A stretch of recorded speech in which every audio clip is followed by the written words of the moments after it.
स्वागत है। कभी कभी ऐसा लगता है कि धर्म शब्द का वजन बहुत भारी हो गया है। इसके साथ इतिहास, राजनीति, पहचान और मतलब अनगिनत उम्मीदें जुड़ी हुई हैं। लेकिन क्या हो अगर हम इस शब्द को इन सभी परतों से आजाद करके देखें? उसके सबसे सरल रूप में। हाँ, उसके सबसे बुनियादी रूप में। आज हम ठीक यही करने वाले हैं। हमारे पास रविंद्रनाथ टैगोर की 1931 की एक किताब है, द रिलीजन ऑफ मैन, और इस पर आधारित एक बहुत ही गहरी समीक्षा है। और हमारा मकसद है टैगोर के इस क्रांतिकारी विचार को समझना कि सच्चा धर्म आखिर है क्या। क्या ये मंदिरों और मस्जिदों की चार दीवारी से परे भी हो सकता है? चलिए इस दिलचस्प यात्रा पर निकलते हैं। आपने वजन की बात की और वो बिल्कुल सही है। ये स्रोत भी यही बताता है कि टैगोर उसी वजन को हल्का करना चाहते थे। अच्छा। ये किताब कोई धार्मिक ग्रंथ नहीं है जो आपको नियमों की सूची दे दे, बल्कि ये एक कवि का, एक दार्शनिक का चिंतन है। ये समझने की एक कोशिश है कि मनुष्य होना अपने आप में कितना दिव्य हो सकता है। तो चलिए सबसे पहले इसी को समझते हैं। जब टैगोर मनुष्य का धर्म कहते हैं तो उनका असल में मतलब क्या है? क्योंकि धर्म शब्द सुनते ही हमारे दिमाग में तो पूजा पाठ, रीति रिवाज, ये सब तस्वीरें आती हैं। बिल्कुल, और यही इस किताब का दिल है, इसका केंद्रीय विचार। टैगोर के लिए वो परम सत्य, या जिसे हम ईश्वर कहते हैं, हाँ, उसे खोजने का रास्ता किसी कर्मकांड से नहीं गुजरता। वो रास्ता मानव सेवा, दूसरे इंसानों के सुख दुख को समझने से गुजरता है। अच्छा। स्रोत के मुताबिक टैगोर धर्म को डर से, अंधविश्वास से और सदियों से चली आ रही खोखली रीति रिवाजों की बीड़ियों से आजाद करना चाहते थे। वो एक ऐसा धर्म चाहते थे जो इंसान को बांधे नहीं बल्कि उसे आजाद करे। बिल्कुल, बौद्धिक और आध्यात्मिक रूप से मुक्त करे। लेकिन यहाँ एक सवाल आता है, क्या इसका मतलब यह है कि टैगोर संगठित धर्मों को, मतलब इंस्टीट्यूशनलाइज्ड रिलीजन्स को पूरी तरह से नकार रहे थे? ये एक बहुत जरूरी सवाल है, क्योंकि कई लोगों के लिए तो वही उनकी पहचान का आधार होता है। सही बात है। स्रोत के विश्लेषण के अनुसार टैगोर का उद्देश्य संस्थानों को नष्ट करना नहीं था। तो फिर क्या था? उनकी प्राथमिकता को बदलना था। वो कहते थे कि ये संस्थान, ये रीति रिवाज, ये सब बाहरी खोल हैं, एक शेल की तरह। और असली चीज यानी पर्ल, तो वो अंदर का आध्यात्मिक अनुभव है। समस्या तब होती है जब लोग खोल को ही सब कुछ मान लेते हैं और मोती को भूल जाते हैं। हाँ, बिल्कुल। टैगोर का कहना था कि अगर कोई संस्था आपको मानवता से दूर ले जा रही है तो वो धर्म का उद्देश्य पूरा नहीं कर रही। ये तो बहुत शक्तिशाली विचार है। मतलब ईश्वर को किसी मूर्ति में खोजने के बजाय अपने आसपास के इंसानों में देखो। हाँ, उनकी सेवा में देखो। ये तो पूरी खोज की दिशा को ही बाहर से अंदर की ओर मोड़ देता है। हाँ, और सोचिए 1930 के दशक में ये कितना क्रांतिकारी रहा होगा। आज भी है कई समाजों के लिए। आज भी है। ये कहना कि आपको दिव्यता का अनुभव करने के लिए कहीं बाहर जाने की जरूरत नहीं है, वो आपके भीतर है, आपके पड़ोसी में है। इस दर्शन को और बेहतर समझने के लिए हमारे स्रोत में इसके कुछ स्तंभों या पिलर्स का जिक्र है। हाँ।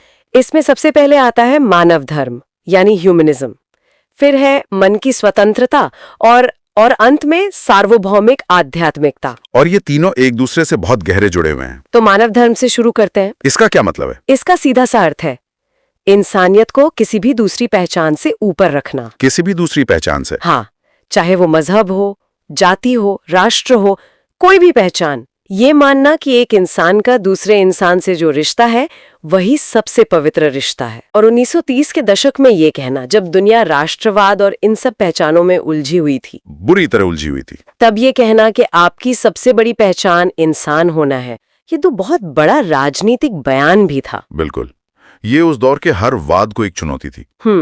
और दूसरा स्तंभ मन की स्वतंत्रता। इसका मतलब सिर्फ सोचने की आजादी नहीं है, इसका गहरा मतलब है क्या? बिना किसी डर के, बिना किसी लालच या पूर्वाग्रह के सत्य को खुद खोजना, अपने विवेक की कसौटी पर हर विचार को परखना, चाहे वो विचार किसी भी पवित्र ग्रंथ से क्यों ना आया। बिल्कुल।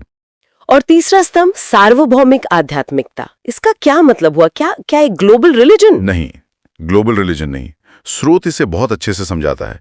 इसका मतलब है एक ऐसी आध्यात्मिक चेतना जो किसी एक जाति या मजहब में बंधी ना हो। जैसे? कोई उदाहरण? जैसे सूरज की गर्मी को हर कोई महसूस कर सकता है ना? हाँ। कोई से सूर्यदेव कहता है, कोई उसे ऊर्जा का स्रोत मानता है।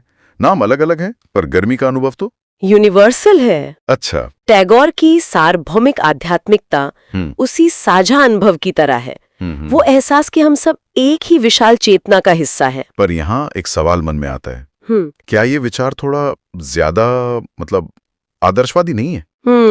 प्रैक्टिकल सवाल है। व्यवहारिक तौर पर क्या लोगों को आध्यात्मिकता तक पहुंचने के लिए किसी कहानी, किसी प्रतीक, किसी कर्मकांड की जरूरत नहीं पड़ती? पड़ती है, और टैगोर इससे अनजान नहीं थे। तो उनका मानना था कि ये प्रतीक और कर्मकांड शुरुआती बिंदु हो सकते हैं, एक नाव की तरह जो नदी पार करने में मदद करती है। हाँ, लेकिन उनका आग्रह था कि हमें नाव से इतना मोह नहीं करना चाहिए कि किनारे पर पहुंचकर भी उसे सिर पर ढोते रहें। लक्ष्य उस पार पहुंचना है। बिल्कुल, लक्ष्य उस सार्वभौमिक अनुभव तक पहुंचना है। अगर प्रतीक वहां तक ले जा रहे हैं तो वे उपयोगी हैं, लेकिन अगर वे खुद ही मंजिल बन गए हैं और दीवारें खड़ी कर रहे हैं तो वे अपनी सार्थकता खो चुके हैं। इस दर्शन में जो बात मुझे सबसे अनोखी लगी वो है सत्य, सौंदर्य और रचनात्मकता पर जोर। हाँ, ये बहुत खास है। आमतौर पर धर्म की बात में नैतिकता, नियम, पाप पुण्य ये सब होता है, लेकिन यहाँ सौंदर्य और रचनात्मकता को भी आध्यात्मिक कहा जा रहा है। और यही टैगोर के दर्शन को अद्वितीय बनाता है। हमें याद रखना होगा कि टैगोर सबसे पहले एक कवि थे, एक कलाकार थे। सही बात है। उनके लिए सत्य को खोजना और सौंदर्य की रचना करना ये एक ही सिक्के के दो पहलू थे। एक सुंदर कविता लिखना, एक मधुर धुन बनाना, या प्रकृति के सौंदर्य में डूब जाना। हाँ, ये सब उनके लिए ईश्वर के सबसे करीब जाने का एक तरीका था। ये धर्म को सिर्फ नैतिकता तक सीमित नहीं रखता, बल्कि उसे जीवन के हर सुंदर पहलू से जोड़ देता है। लेकिन क्या ये धर्म का एक बहुत ही एलीट नजरिया नहीं है? ये आलोचना होती है। एक आम इंसान जो रोजमर्रा की जरूरतों के लिए संघर्ष कर रहा है, उसके लिए सौंदर्य की रचना करना ये एक यथार्थवादी रास्ता कैसे हो सकता है? देखिए, टैगोर के रचनात्मकता का मतलब सिर्फ बड़ी बड़ी कलाकृतियों बनाना नहीं था। अच्छा। उनके लिए इसका मतलब था अपने जीवन को, अपने काम को, अपने रिश्तों को सुंदरता और सच्चाई से जीना। एक माली जो अपने बगीचे को प्यार से सींचता है, वो भी रचना कर रहा है। एक माँ जो अपने बच्चे को लोरी सुनाती है, वो भी सौंदर्य की रचना कर रही है। बिल्कुल। एक कारीगर जो पूरी लगन से एक कुर्सी बनाता है, वो भी सृष्टिकर्ता के काम में हिस्सा ले रहा है। तो इस नजरिए से रचनात्मकता हर इंसान की पहुंच में है। हाँ, ये अपने काम को पूजा बनाने जैसा है। ये सब सुनने के बाद कई लोग शायद इस किताब को पढ़ना चाहेंगे। तो अगर कोई इसे उठाता है तो उसे किस तरह के अनुभव की उम्मीद करनी चाहिए? हमारे स्रोत में लिखा है कि ये व्याख्यानों का एक संग्रह है, तो क्या ये पढ़ने में मुश्किल है? हाँ, ये किताब मूल रूप से ऑक्सफोर्ड विश्वविद्यालय में दिए गए लेक्चर्स पर आधारित है, और इसकी भाषा, जैसा कि स्रोत में बताया गया है, थोड़ी दार्शनिक है, थोड़ी काव्यात्मक है। मतलब कोई सीधी सापाट सेल्फ हेल्प किताब नहीं है? नहीं, बिल्कुल नहीं। इसमें विचारों की लहरें हैं। इसीलिए स्रोत में जो सलाह दी गई है वो बहुत अच्छी है। क्या? कि जो इसे पहली बार पढ़ रहे हैं वे इसे धीरे धीरे पढ़ें। एक बार में पूरी किताब खत्म करने की होड़ न करें। मतलब हर अध्याय को पढ़ने के बाद थोड़ा रुकें, उस पे सोचें। हाँ, मनन करें। ये किताब आपको जवाबों की सूची नहीं देती, बल्कि आपके साथ बैठकर गहरे सवाल पूछती है। ये आपको बने बनाए रास्ते पर नहीं चलाती। नहीं, बल्कि आपको अपने सत्य की खोज के लिए प्रेरित करती है। टैगोर आपको जवाब नहीं देते, वो आपको सही सवाल पूछना सिखाते हैं। और यही इसकी खूबसूरती है। बिल्कुल। विचार गहरे हैं, लेकिन जैसा स्रोत भी कहता है, वे कालातीत हैं, टाइमलेस। पूरे दर्शन का जो सार हमारे स्रोत ने एक पंक्ति में समेटा है, वो वाकई में हिलाकर रख देता है। और वो है, ईश्वर मंदिरों में नहीं बल्कि मनुष्यों के हृदय में मिलते हैं। हाँ। ये अकेले पंक्ति ही अपने आप में एक पूरी क्रांति है। ये पंक्ति टैगोर के पूरे दर्शन को समेट देती है। ये हमें बार बार याद दिलाती है कि आध्यात्मिकता एक आंतरिक अनुभव है, ये कोई बाहरी दिखावा नहीं है। मंदिर, मस्जिद, चर्च अपनी जगह महत्वपूर्ण हो सकते हैं, लेकिन दिव्यता का असली निवास स्थान, उसका असली अनुभव इंसान के अपने दिल में ही होता है। हाँ, जब आप किसी की मदद करते हैं, जब आप किसी से निस्वार्थ प्रेम करते हैं, तब आप उस दिव्यता का अनुभव कर रहे होते हैं। तो आखिर ये किताब या ये दर्शन किन लोगों के लिए है? स्रोत में एक दिलचस्प तुलना की गई है। हाँ। इसमें कहा गया है कि ये दर्शन शास्त्र के प्रेमियों के अलावा उन लोगों को भी बहुत पसंद आएगा जो ओशो, विवेकानंद या जे कृष्णमूर्ति जैसे विचारकों को पढ़ते हैं। हाँ, और ये बहुत सटीक तुलना है, क्योंकि इन सभी विचारकों में एक समान धागा है। क्या?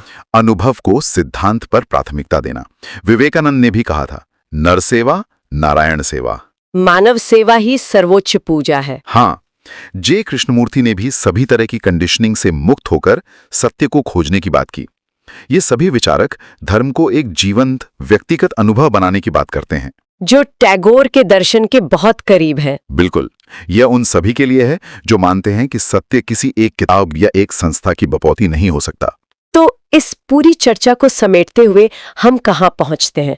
हमारे स्रोत ने इस किताब को 5 में से 4.5 की शानदार रेटिंग दी है, जो कि बहुत अच्छी रेटिंग है। और इसकी सबसे बड़ी तारीफ में ये कहा गया है कि ये एक ऐसी किताब है जो हमें वो धर्म सिखाती है जो इंसान को इंसान से तोड़ता नहीं बल्कि जोड़ता है। बहुत सुंदर बात। और इसका अंतिम फैसला जो स्रोत में दिया गया है शायद सबसे सरल और सबसे गहरी बात कहता है। क्या? अच्छा इंसान बनना ही सबसे बड़ा धर्म है। इसके आगे शायद कुछ कहने को बचता नहीं। ये अपने आप में एक संपूर्ण विचार है। सारी फिलॉसफी, सारे धर्म ग्रंथ, सारी बहसों का निचोड़ शायद इसी एक वाक्य में है। और यहाँ एक सवाल सोचने के लिए रह जाता है। टैगोर ने ये बात 1931 में कही थी। हाँ? आज लगभग 1 सदी बाद हम एक ऐसी दुनिया में जी रहे हैं जो पहचानों को लेकर पहले से कहीं ज्यादा बटेली है। हम सब अपने अपने डिजिटल कबीलों में रहते हैं। सही बात है। ऐसे में इन सभी पहचानों से परे जाकर सिर्फ एक इंसान के तौर पर दूसरे से जुड़ना और इसी को अपना सबसे बड़ा धर्म मान लेना शायद आज के दौर की सबसे बड़ी जरूरत भी है और सबसे बड़ी आध्यात्मिक चुनौती भी।